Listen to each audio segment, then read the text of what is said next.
Le plan de Dieu est parfait.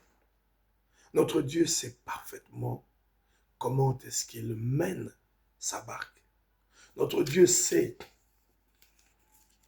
que pendant votre traversée, notre Dieu sait ce qu'il fait. Faisons confiance à notre Seigneur. Faisons confiance en celui qui nous a appelés, en celui qui a prédestiné, en celui qui a mis sur pied un scénario. Ce scénario que nous vivons. Vous êtes innocent, mais vous vous retrouvez en prison. Vous êtes innocent, mais vous vous retrouvez devant un juge. Vous avez été empoisonné. Vous, femmes, l'on vous accuse faussement d'avoir été une femme adultère. Vous avez été chassé même de la maison, de votre maison. Et vous êtes en train de passer par des moments extrêmement difficiles. Dieu sait. Faites-lui confiance.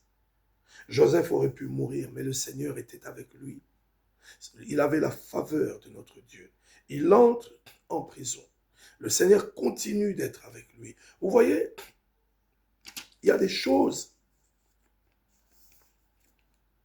il y a des douleurs que ce corps charnel, que le côté charnel de chacun de nous ne peut comprendre.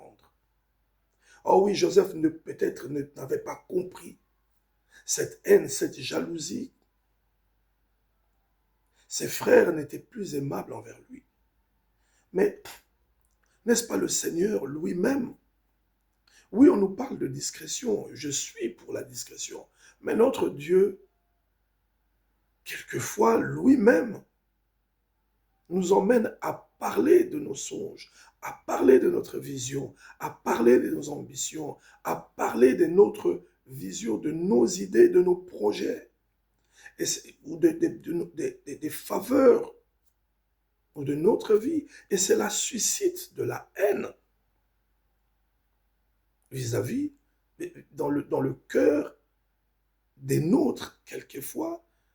Quand je dis des nôtres, entendons-nous bien, je ne parle pas ici seulement de la famille biologique, de nos proches, des personnes qui envient notre position. Oh, Dieu est bon. Joseph a parlé de son histoire. Joseph parlera de son histoire.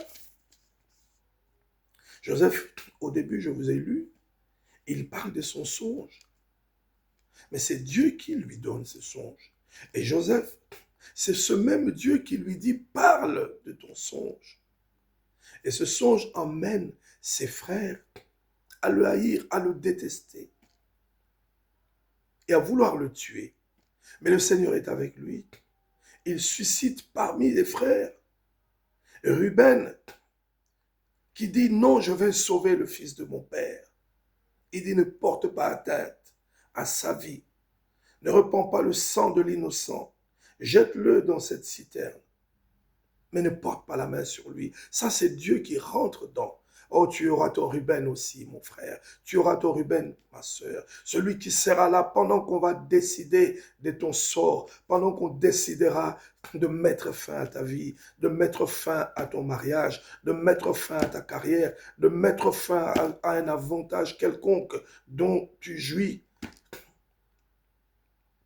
Ruben se lèvera. Le Seigneur enverra Ruben dire, ne touche pas. Oui, mets-le dans la citerne, mais ne le touche pas. Ne porte pas atteinte à sa vie. Oui. Mais c'était le plan merveilleux du Seigneur. Ils le mettent dans la citerne et quelque temps après, il y a ce qu'on appelle un convoi, une caravane ismaélite dans la région de Galade. Et ces chameaux, ils s'arrêtent. Ils ont avec eux des choses et ils le vendent. Joseph, ils le vendent. Or, il dit, quel intérêt avons-nous à tuer notre frère et à cacher sa mort? Vendons-le. Ruben. Il dit, on le vend. Parce que quelque part, Ruben avait aussi peur. C'est la multitude, la plèbe, les autres grondaient. Il dit, bon, au lieu de le tuer, vendons-le. Oh, son père le pleura. Oui, son père le pleura parce que son père l'aimait.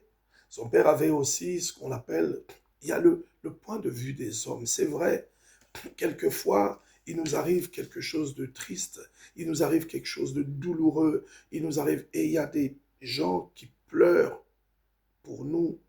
Il y a des personnes aussi, c'est tout à fait normal, des personnes qui pleurent pour notre sort, des personnes qui pleurent pour notre situation.